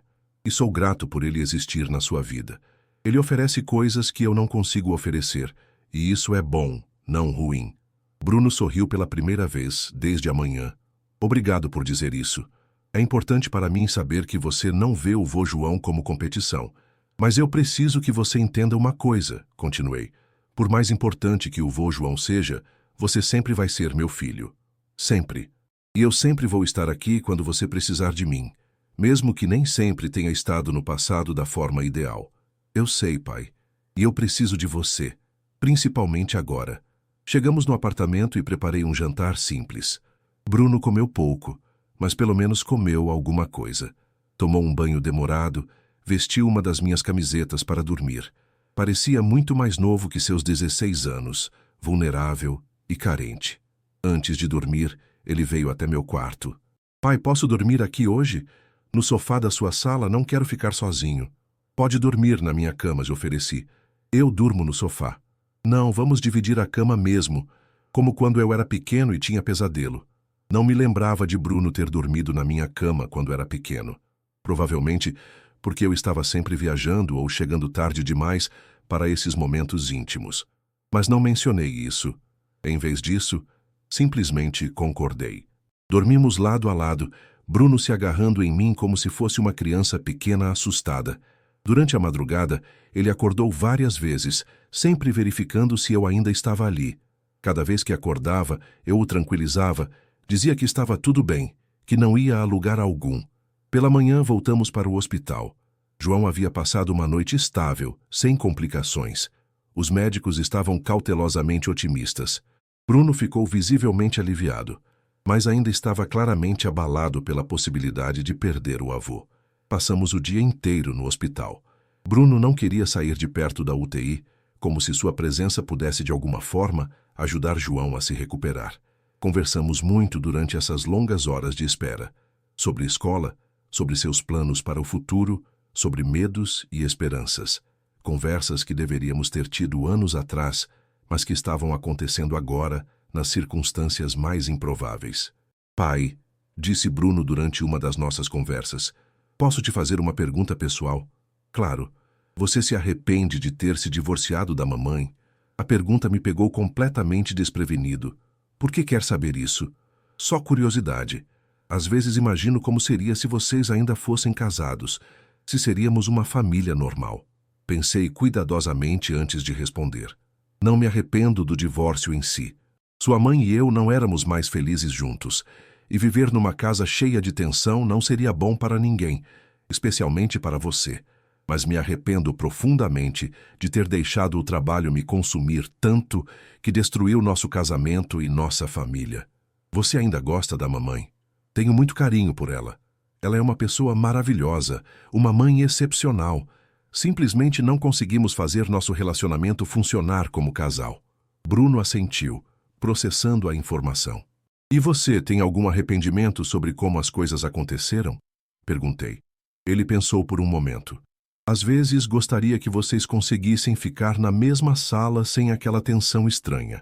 E gostaria que você conhecesse melhor o vô João. Acho que vocês se dariam bem se conversassem mais. Era verdade. João e eu raramente conversávamos além das formalidades necessárias. Parte disso era o desconforto natural de uma situação pós-divórcio. Parte era meu próprio ciúme da relação dele com Bruno. Talvez seja a hora de mudar isso, disse. Na tarde de terça-feira, João finalmente acordou. Ainda estava fraco, conectado aos aparelhos, mas consciente e comunicativo. Bruno chorou de alívio quando conseguiu falar com o avô. Vô, que susto você me deu, disse Bruno, segurando a mão de João através das grades da cama da UTI. Desculpa, garoto, João murmurou com voz rouca. Não foi planejado. O papai está aqui comigo. Ele ficou o tempo todo no hospital. João me olhou com uma expressão que não consegui decifrar completamente. Havia surpresa, gratidão e talvez um pouco de curiosidade. Obrigado, Ricardo, disse ele simplesmente. Não precisa agradecer, é onde eu deveria estar. Passamos alguns minutos conversando, João tentando tranquilizar Bruno sobre sua recuperação. Ele estava nitidamente exausto, mas fez questão de ouvir tudo que Bruno tinha para contar sobre os últimos 2 dias. Quando saímos da UTI, percebi que algo fundamental havia mudado na dinâmica entre mim e meu filho. A crise havia nos aproximado de uma forma que anos de fins de semana planejados nunca conseguiram. Bruno estava se apoiando em mim, confiando em mim, procurando em mim o tipo de apoio emocional que eu sempre sonhara oferecer. Nos dias seguintes, estabelecemos uma nova rotina. Eu trabalhava meio período, passava as tardes no hospital com Bruno, almoçávamos juntos na cantina do hospital, conversávamos durante as longas esperas, dividíamos as preocupações e as esperanças sobre a recuperação de João. Bruno começou a me contar coisas que nunca havia compartilhado, sobre a pressão que sentia na escola para escolher uma carreira, sobre uma menina da turma dele por quem estava interessado, mas não tinha coragem de abordar, sobre seus medos em relação ao futuro, suas dúvidas sobre que tipo de pessoa queria se tornar. Eram exatamente as conversas que eu sempre imaginara ter com meu filho, íntimas, importantes, reveladoras, e estavam acontecendo numa sala de espera de hospital, nas circunstâncias mais improváveis possíveis. Pai, disse Bruno numa dessas conversas, posso te contar um segredo? Claro. Às vezes tenho medo de não ser inteligente o suficiente para ser engenheiro como você. Por que acha isso? Matemática às vezes é difícil para mim, e você sempre parece entender tudo tão facilmente. O vô João me ajuda, mas às vezes sinto que preciso da ajuda porque não sou naturalmente bom nisso. Sua vulnerabilidade me emocionou. Bruno, matemática é difícil para todo mundo no começo. Eu também precisei de muita ajuda quando era da sua idade. E inteligência não é sobre entender tudo facilmente, é sobre persistir mesmo quando é difícil. Sério? Muito sério. E se você realmente quiser ser engenheiro, vou estar aqui para te apoiar em cada etapa. Posso te ajudar com matemática, te mostrar projetos reais, te explicar como aplicar teoria na prática. Os olhos de Bruno se iluminaram. Você faria isso? Claro que faria, seria um prazer. Era a primeira vez que Bruno demonstrava interesse direto em algo relacionado ao meu trabalho. Sempre achei que ele não se importava com engenharia, mas talvez ele apenas nunca tivesse tido a oportunidade de explorar essa possibilidade comigo. João ficou 1 semana na UTI, depois mais 2 semanas internado na cardiologia. Durante todo esse período, Bruno e eu desenvolvemos uma proximidade que nunca havíamos tido.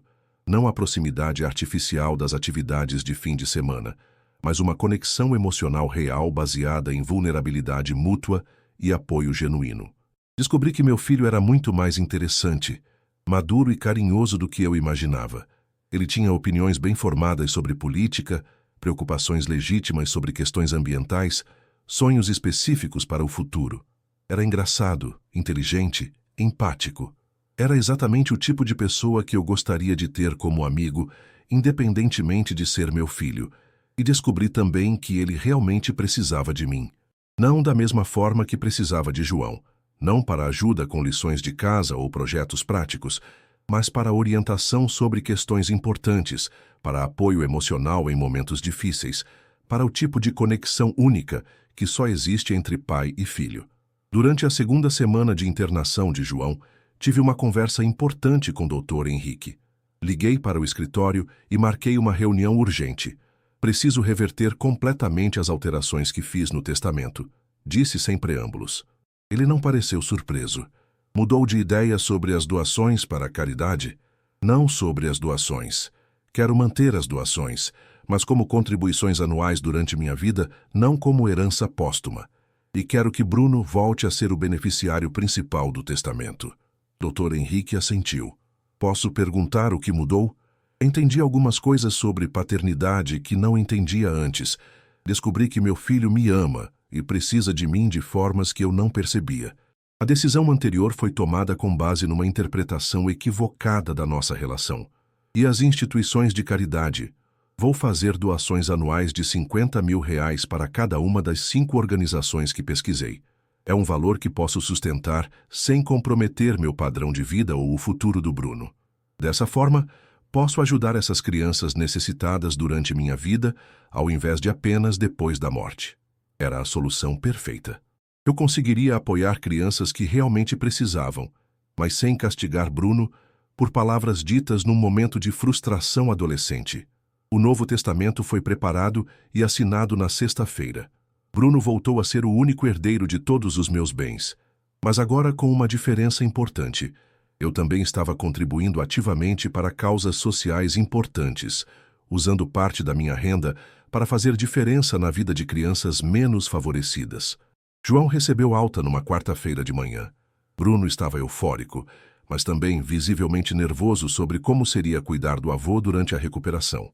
João voltaria para casa com uma lista extensa de medicamentos, restrições dietéticas e exercícios de reabilitação cardíaca. Vô, você vai ficar bem? Perguntou Bruno enquanto ajudávamos João a se instalar no carro. Vou ficar ótimo, garoto. Só preciso de uns meses para me recuperar completamente. Durante o trajeto do hospital para a casa de João, tivemos nossa primeira conversa real em 6 anos. Ricardo, disse João, obrigado por estar presente durante tudo isso. Sei que não foi fácil para você. Foi onde eu deveria estar, respondi. Bruno precisava de apoio e eu sou o pai dele. Você é um bom pai, disse João, e suas palavras me surpreenderam. Bruno fala de você com muito carinho e orgulho. Fala? Fala sim. Ele adora contar sobre seus projetos de engenharia, sobre os prédios que você constrói. Sempre diz que o pai dele constrói coisas que vão durar para sempre. Bruno estava no banco traseiro, mas ouvia nossa conversa. É verdade, pai. Sempre fico orgulhoso quando passo pelos prédios que você ajudou a construir. Era a primeira vez que ouvia isso. Durante anos, achei que Bruno não se interessava pelo meu trabalho, que não entendia ou valorizava o que eu fazia profissionalmente. João, disse aproveitando a abertura, gostaria de conversar com você sobre nosso papel na vida do Bruno. Claro, reconheço que você é extremamente importante para ele. Você oferece coisas que eu não consigo oferecer. Disponibilidade constante, paciência para projetos longos, experiência de vida para compartilhar. E sou grato por isso. João me olhou com interesse. Ao mesmo tempo, descobri recentemente que eu também tenho um papel único e importante na vida dele. Não melhor nem pior que o seu, apenas diferente. E gostaria que pudéssemos trabalhar juntos para apoiar Bruno da melhor forma possível. Concordo completamente, respondeu João. Bruno é um garoto especial, que merece ter todos os adultos importantes da vida dele trabalhando em conjunto, não em competição. Exatamente. Pai, vô João, interrompeu Bruno do banco traseiro. Vocês não imaginam o quanto é importante para mim ouvir isso. Sempre me senti culpado por amar vocês dois, como se fosse traição com um dos dois. Foi nesse momento que entendi completamente o erro que quase cometi. Bruno nunca teve que escolher entre mim e João. O problema era minha própria insegurança, minha interpretação competitiva de uma situação que deveria ter sido colaborativa. Nos meses seguintes, estabelecemos uma dinâmica completamente nova. João continuava sendo a pessoa para quem Bruno recorria, para ajuda com projetos práticos, lições de casa, conversas casuais sobre o dia a dia. Eu me tornei a pessoa para quem ele ia quando precisava de orientação sobre decisões importantes, apoio emocional para questões sérias, conexão sobre planos para o futuro. Mais importante, começamos a fazer algumas atividades juntos, os três. João, Bruno e eu fomos a alguns jogos de futebol. Descobri que João realmente entendia muito do esporte e era divertido ouvir suas análises. Fizemos algumas refeições familiares, onde conversávamos sobre tudo e qualquer coisa. Até começamos um projeto conjunto: reformar uma pequena oficina na garagem do prédio onde João morava. Um espaço onde os três pudessem trabalhar em projetos de marcenaria juntos. Bruno ficou radiante com essa aproximação. Pela primeira vez, sentia que não precisava dividir loyalties entre as duas figuras masculinas mais importantes da sua vida. 6 meses depois daquele domingo traumático que quase destruiu nossa relação, organizei uma festa surpresa para o aniversário de 70 anos de João. Foi num restaurante italiano na Vila Madalena, com toda a família. Carla, Bruno, João, minha irmã Patrícia e alguns amigos próximos. Durante o jantar, me levantei para fazer um brinde.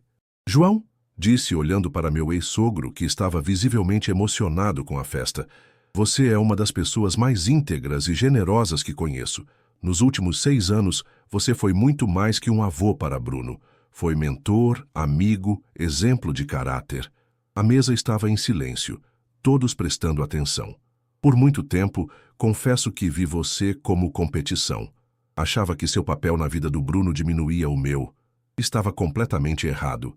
Você não me substitui na vida dele, assim como eu não substituo você. Cada um de nós oferece algo único e valioso. Bruno estava chorando discretamente. Hoje entendo que Bruno é mais forte, mais preparado para a vida, mais amado porque tem você. E sou profundamente grato por isso. Você me ensinou que a paternidade não é possessiva nem competitiva, é colaborativa. E quando encontramos as pessoas certas para colaborar, todo mundo sai ganhando. Levantei meu copo. Então este brinde é para você, João. Obrigado por ser o homem extraordinário que é. Obrigado por amar meu filho. E obrigado por me ensinar a ser um pai melhor. Todo mundo brindou. Muita gente chorou. E João fez questão de me abraçar longamente. Obrigado, Ricardo. Essas palavras significam muito para mim.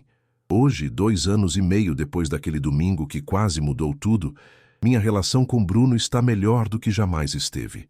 Ele agora tem 18 anos, está no último semestre do ensino médio e decidiu estudar engenharia civil como eu. Não porque se sente obrigado, mas porque realmente se interessou pela área depois de longas conversas que tivemos sobre meus projetos e sobre as possibilidades da carreira. Bruno ainda passa muito tempo com João, e isso continua me deixando genuinamente feliz. Eles ainda fazem projetos juntos, ainda têm aquelas conversas íntimas sobre vida e experiências, ainda compartilham momentos especiais que só eles dois entendem completamente. João continua sendo uma figura paterna fundamental na vida do meu filho. Mas agora eu também tenho meu espaço único e insubstituível. Bruno me procura quando precisa tomar decisões importantes sobre universidade e carreira. Vem conversar comigo quando está enfrentando problemas emocionais sérios ou conflitos importantes com amigos. Quer minha opinião sobre relacionamentos, sobre planos para o futuro, sobre que tipo de homem quer se tornar. Descobri que ser pai não é sobre ser a única pessoa importante na vida de um filho. É sobre ser a pessoa certa no momento certo, mesmo que esse momento não aconteça todos os dias. É sobre oferecer algo único e valioso, mesmo que outras pessoas também ofereçam coisas importantes. João oferece disponibilidade cotidiana, paciência infinita para projetos práticos, sabedoria acumulada de 70 anos de vida. Eu ofereço orientação para decisões estratégicas, apoio emocional em crises importantes, conexão profissional sobre carreira e ambições, e o amor incondicional específico que só existe entre pai e filho biológico. Nenhum de nós é dispensável. Ambos somos necessários, cada um à nossa maneira. Meu testamento atual deixa tudo para Bruno, como sempre deveria ter sido. Mas também mantenho as doações anuais para as 5 instituições que pesquisei. R$ 50 mil por ano para cada organização, um valor substancial que faz diferença real na vida de crianças necessitadas, mas que não compromete o futuro do meu filho. É a solução perfeita. Apoio crianças que realmente precisam durante minha vida, quando posso ver o impacto das minhas contribuições, e simultaneamente preservo meu legado para Bruno, reconhecendo que ele sempre foi e sempre será minha prioridade máxima. Aprendi também que o amor paternal verdadeiro não é possessivo nem competitivo. É generoso o suficiente para reconhecer que outras pessoas também podem amar seu filho profundamente, e que isso só o torna mais forte, mais amado, mais preparado para enfrentar a vida. Naquele domingo de agosto de 2024, quando ouvi Bruno dizer que João era o pai que ele nunca teve, achei que havia perdido meu filho para sempre. Na verdade, estava começando a encontrá-lo de verdade, numa relação mais madura, mais honesta e infinitamente mais sólida do que qualquer coisa que havíamos construído antes. João continua sendo o avô extraordinário que sempre foi, mas agora também é meu amigo, meu colaborador na tarefa de apoiar Bruno, alguém com quem divido a alegria e a responsabilidade de ver meu filho crescer e se tornar o homem que sabemos que ele pode ser. A paternidade, descobri finalmente, não é uma competição. É uma colaboração. E quando você encontra os colaboradores certos, pessoas íntegras que amam seu filho tanto quanto você, todo mundo sai ganhando. Especialmente a criança que está no centro de tudo isso. Bruno hoje tem 18 anos. Está terminando o ensino médio com notas excelentes. Foi aprovado em engenharia civil na Poli-USP. Namora uma menina inteligente e ambiciosa chamada Júlia e planeja se especializar em construção sustentável. É um jovem maduro, carinhoso, bem-humorado, que tem a sorte de ter várias pessoas que o amam incondicionalmente na vida. E quando olho para ele, alto, confiante, cheio de planos e sonhos, reconheço traços meus e de João, influências de Carla e até de Patrícia, características próprias que desenvolveu independentemente.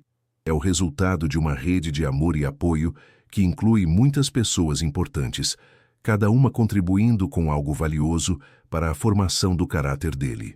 Quando Bruno completou 18 anos, 3 meses atrás, organizei uma festa em casa. Durante o jantar, pedi para fazer um brinde especial. Bruno, disse, levantando meu copo, 18 anos atrás, quando você nasceu, eu pensei que sabia o que significava ser pai. Achava que era sobre proteger, prover, ensinar. Aprendi que é muito mais complexo e muito mais simples que isso. Bruno me olhou com atenção, assim como todos os outros presentes. Ser pai é sobre amor incondicional, sobre estar presente nos momentos que importam, sobre aceitar que seu filho pode ter outras pessoas importantes na vida dele e que isso não diminui sua importância. É sobre colaborar com essas pessoas para oferecer o melhor apoio possível. Olhei para João, que estava sorrindo. Hoje você é um homem, inteligente, íntegro, preparado para enfrentar o mundo. Isso não aconteceu por acaso. Aconteceu porque teve pessoas que acreditaram em você, que investiram tempo e energia na sua formação, que amaram você o suficiente para ajudá-lo a se tornar a melhor versão de si mesmo. E eu quero que você saiba, continuei, que independentemente de onde a vida te levar, do que decidir fazer, dos desafios que enfrentar, você sempre terá uma rede de apoio sólida. Sua mãe, o vô João, eu, todos nós, sempre estaremos aqui para você. Bruno se levantou e me abraçou.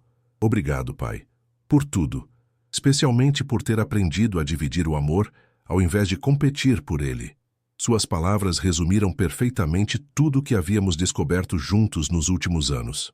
Hoje, quando relembro aquele domingo que quase destruiu nossa relação, sinto uma mistura de gratidão e arrependimento. Gratidão porque a crise nos forçou a enfrentar problemas que vinham se acumulando há anos, levando a uma conexão mais profunda e autêntica. Arrependimento porque quase cometi um erro irreversível, baseado numa interpretação completamente equivocada da situação. Se não tivesse ouvido aquela conversa telefônica, provavelmente continuaríamos numa relação superficial e insatisfatória por anos. Se João não tivesse tido o infarto, talvez nunca tivéssemos desenvolvido a proximidade emocional que temos hoje. Se eu tivesse mantido a decisão sobre o testamento, Bruno descobriria apenas após minha morte que eu havia interpretado erroneamente nosso relacionamento. Às vezes, as crises mais dolorosas são exatamente o que precisamos para crescer e encontrar soluções que pareciam impossíveis antes. Aquele domingo terrível se transformou no início da melhor fase da minha relação com meu filho. E aprendi, finalmente, que a frase que quase me destruiu, "o pai que eu nunca tive", tinha um significado completamente diferente do que interpretei inicialmente. Bruno não estava dizendo que eu nunca fui seu pai.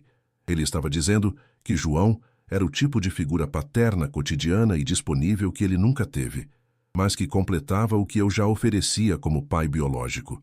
Era sobre complemento, não substituição. Era sobre abundância de amor, não escassez. Durante todos esses anos, eu via a paternidade como um jogo de soma zero. Se João ganhasse importância na vida de Bruno, eu automaticamente perderia. Se Bruno amasse o avô, significava que me amava menos. Se procurasse João para certas coisas, significava que não precisava de mim. Estava completamente errado. O coração de uma criança não é um recurso limitado que precisa ser dividido entre as pessoas importantes da vida dela. É infinito, capaz de amar muitas pessoas profundamente, cada uma de forma única e especial. Bruno me ama como pai, ama João como avô mentor, ama Carla como mãe, ama Júlia como namorada. Cada um desses amores é diferente, serve propósitos distintos, oferece coisas únicas. Nenhum diminui os outros. Todos se fortalecem mutuamente. 3 semanas atrás, numa conversa que tivemos durante um almoço de domingo, Bruno me disse algo que confirmou definitivamente tudo o que aprendi sobre paternidade nos últimos anos. "Pai", disse ele, "posso te contar uma coisa que descobri recentemente?" "Claro. Lembra daquela conversa que você ouviu há 2 anos, quando eu disse que o vô João era o pai que eu nunca tive?" "Lembro", respondi, ainda sentindo um leve aperto no estômago ao relembrar. "Eu entendi por que aquilo te machucou tanto. E quero explicar o que eu realmente quis dizer." Bruno pausou, organizando os pensamentos. "O vô João nunca foi meu pai. Ele foi meu avô, meu mentor, meu amigo mais velho. Mas você sempre foi meu pai, mesmo quando não estava fisicamente presente tanto quanto gostaria." "Como assim?" "Quando eu era pequeno e alguém perguntava sobre meu pai, eu falava de você. Quando precisava preencher formulários na escola sobre profissão dos pais, escrevia engenheiro civil com orgulho. Quando pensava sobre que tipo de homem queria ser quando crescesse, pensava nas suas qualidades." Ele tomou um gole de refrigerante antes de continuar. "O que eu quis dizer naquela conversa com a mamãe é que o vô João era o tipo de figura masculina presente no dia a dia que eu nunca havia tido. Não que você não fosse meu pai, mas que eu nunca tinha experimentado ter alguém masculino disponível todos os dias para as pequenas coisas da vida." "E você sentia falta disso?" "Sentia. Principalmente quando era mais novo. Via meus amigos que tinham pais presentes para ajudar com lição de casa todos os dias, para levar e buscar na escola, para conversar sobre qualquer bobagem durante o jantar. Eu tinha você nos fins de semana, mas sentia falta dessa presença masculina cotidiana. Por isso foi tão importante quando João chegou." "Exatamente. Ele preencheu um espaço que existia na minha vida, mas nunca tentou ocupar o seu lugar como meu pai. Eram espaços diferentes." Bruno me olhou diretamente. "Pai, você nunca deixou de ser importante para mim. Mesmo quando estava ausente fisicamente, você estava presente de outras formas, nas fotos espalhadas pela casa da mamãe, nas histórias que ela contava sobre você, nos valores que me ensinou, na segurança de saber que tinha um pai que me amava mesmo quando não estava por perto." Suas palavras me emocionaram profundamente. Durante 2 anos, carreguei a culpa de quase ter cometido o erro irreversível de deserdá-lo, por uma interpretação equivocada das suas palavras. "Bruno", disse finalmente, Você não imagina o quanto essas palavras significam para mim. Não imagina o erro terrível que quase cometi por ter entendido tudo errado. Que erro!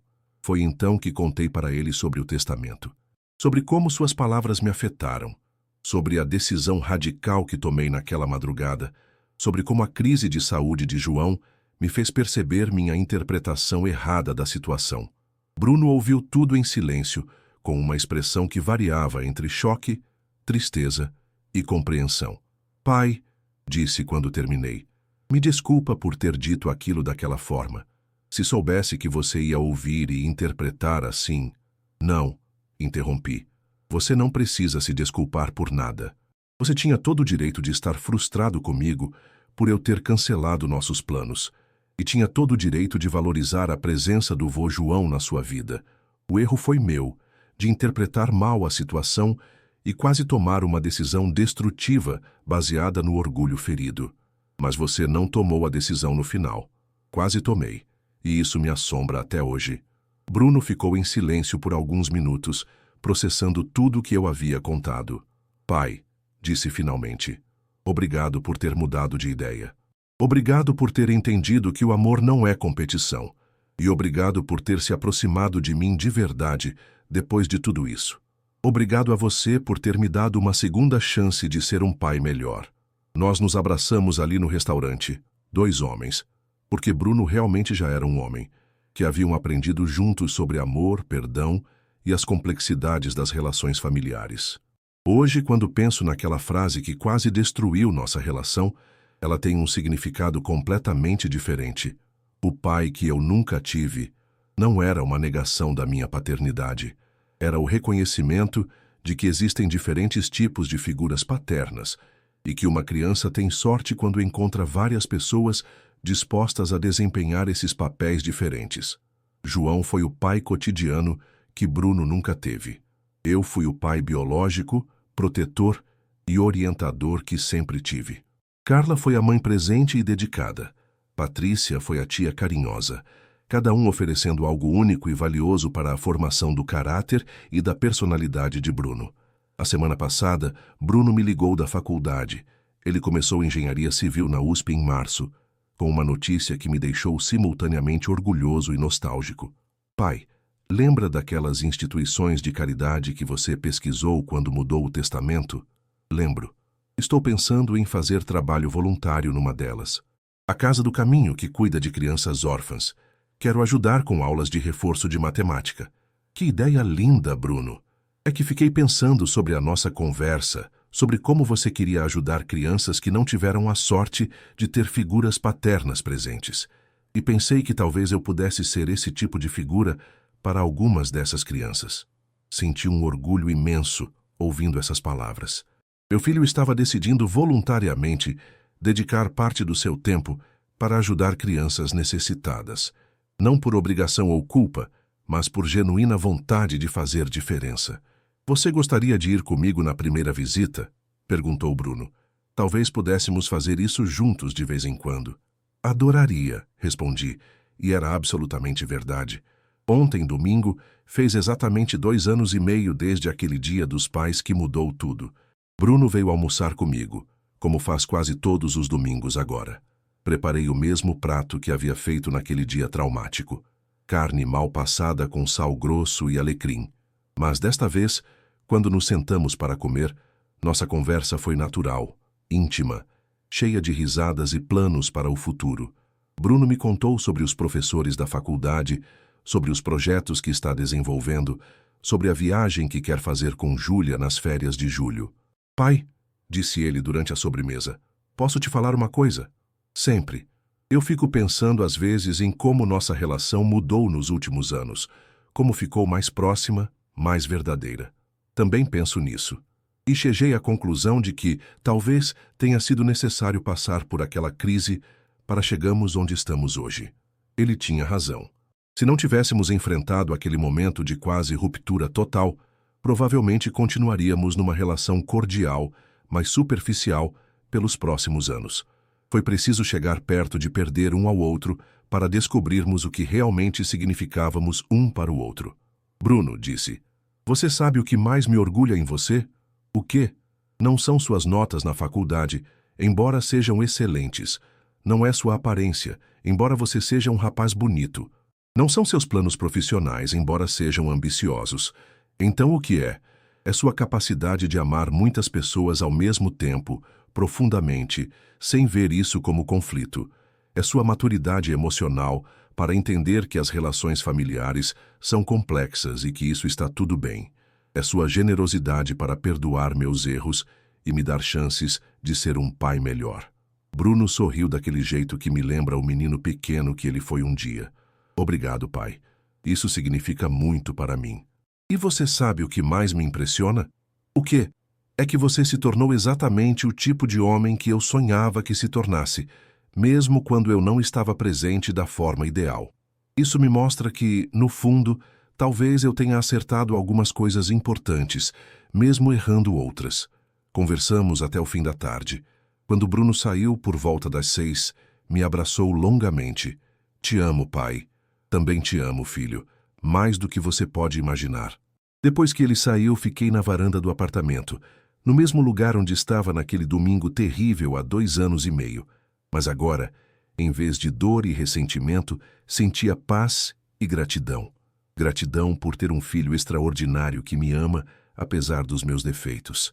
Gratidão por ter encontrado João, que se tornou não apenas um colaborador na criação de Bruno, mas um amigo verdadeiro.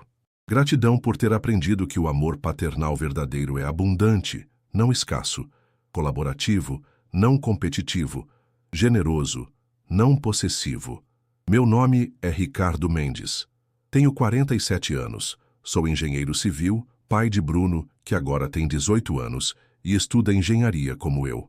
Esta foi a história de como quase perdi meu filho por não entender que ele tinha espaço no coração para amar várias pessoas importantes, cada uma de forma única. Aprendi que ser pai não é sobre ser perfeito, mas sobre estar presente quando importa.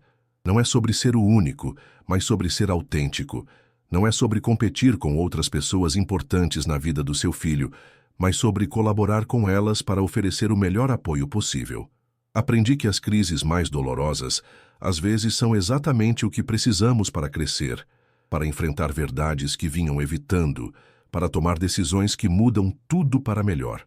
E aprendi, principalmente, que o coração de um filho é infinito, capaz de amar um pai imperfeito, um avô dedicado, uma mãe presente, uma namorada especial, tios carinhosos, amigos leais. Cada amor único, cada um valioso, todos se fortalecendo mutuamente, ao invés de competir por espaço. Hoje meu testamento deixa tudo para Bruno, como sempre deveria ter sido, mas também mantenho contribuições anuais substanciais para instituições que cuidam de crianças órfãs e abandonadas. É minha forma de honrar a lição que aprendi. Existe amor suficiente no mundo para todos, e nossa responsabilidade é espalhá-lo generosamente. No próximo domingo, Bruno e eu visitaremos juntos a Casa do Caminho. Ele vai começar seu trabalho voluntário ensinando matemática para crianças que nunca tiveram figuras paternas presentes. E eu vou começar a participar de um programa onde homens adultos servem como mentores para adolescentes órfãos. Será nossa forma de retribuir tudo o que aprendemos sobre paternidade, amor e família. Nossa forma de garantir que outras crianças tenham a mesma abundância de apoio e carinho que Bruno teve a sorte de encontrar em sua vida. A paternidade, descobri finalmente, não é uma competição que alguém precisa vencer. É uma colaboração onde todo mundo pode ganhar, especialmente a criança que está no centro de tudo. E quando você encontra as pessoas certas para colaborar, quando você entende que amor é abundante, ao invés de escasso, quando você aceita que seu filho pode ter muitas pessoas importantes na vida dele, sem que isso diminua sua importância, algo mágico acontece. Você se torna não apenas um pai melhor, mas uma pessoa melhor. E seu filho cresce sabendo que é profundamente amado por muitas pessoas, cada uma oferecendo algo único e valioso. Naquele domingo de agosto de 2024, quando ouvi a frase "o pai que eu nunca tive", achei que meu mundo estava desmoronando. Na verdade, estava sendo reconstruído sobre uma base muito mais sólida e amorosa. Hoje, 2 anos e meio depois, quando Bruno fala sobre João com carinho e admiração, eu sorrio genuinamente. Quando ele me procura para conselhos importantes ou apoio emocional, meu coração se enche de gratidão.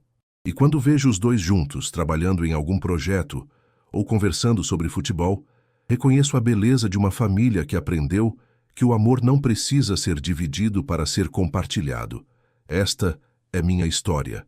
A história de um pai que quase perdeu tudo por não entender a natureza abundante do amor, mas que teve a sorte de descobrir essa verdade antes que fosse tarde demais. A história de uma família que encontrou seu equilíbrio não através da competição, mas através da colaboração amorosa. E se você é pai ou mãe ouvindo esta história, se está enfrentando inseguranças sobre seu papel na vida dos seus filhos, se sente que outras pessoas estão ocupando espaços que deveriam ser seus, lembre-se, o coração de uma criança não é um território limitado que precisa ser conquistado. É um universo infinito, onde há espaço para todo o amor genuíno que você quiser oferecer. Seja generoso com seu amor. Colabore ao invés de competir. E confie que, no final, seu filho saberá reconhecer e valorizar tudo o que você oferece de único e especial, mesmo que outras pessoas também ofereçam coisas importantes e valiosas. O amor verdadeiro se multiplica quando é compartilhado, e a paternidade verdadeira se fortalece quando é exercida em colaboração com outras pessoas que também amam profundamente sua criança.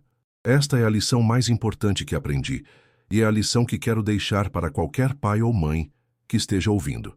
Seu filho tem espaço no coração para amar você e muitas outras pessoas importantes. E isso não é uma ameaça à sua importância. É a garantia de que seu filho crescerá cercado de amor, apoio e orientação de múltiplas fontes. Que bênção maior do que essa um pai poderia desejar para seu filho?